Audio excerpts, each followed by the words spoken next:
I'm Stephanie with Group for the East End, and today I'm going to show you how to take birdseed and make it into a wreath that you can put outside to feed your backyard birds. So first I'm going to go over the ingredients that you need to make your birdseed wreath.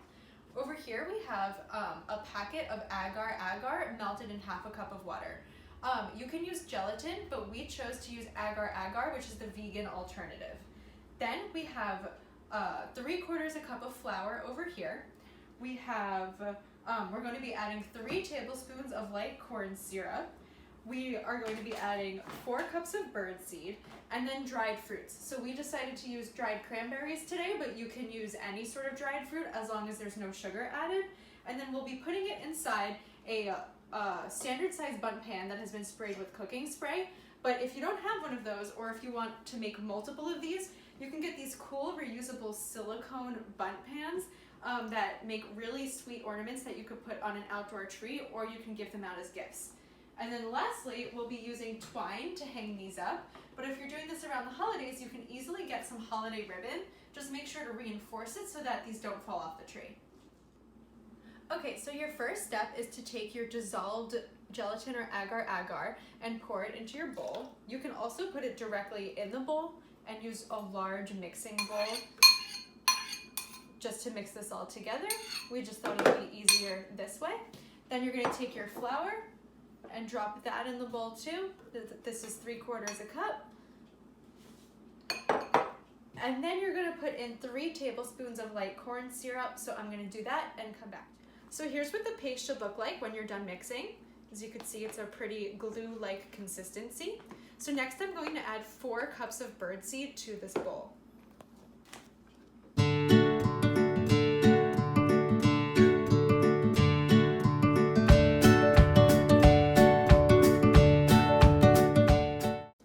Now that the birdseed is in here, you're going to mix it with the paste so that it'll all stick together once it's frozen.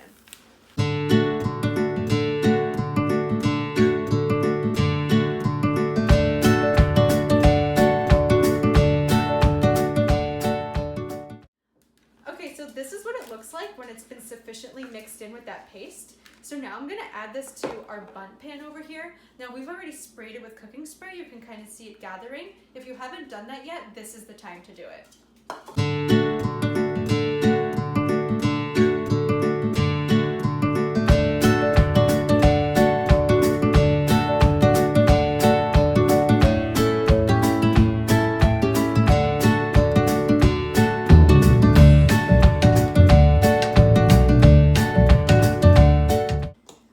So now you're just going to press it down, make sure it's nice and tightly packed and even so that it will pop out nicely once it's frozen. And next we're just going to take our dried berries and stick them in on top. And you can push them down so that they don't end up popping out when it's all done. So make sure they're nice and secure in there. You could do a fun little design, or you can just randomly drop them in.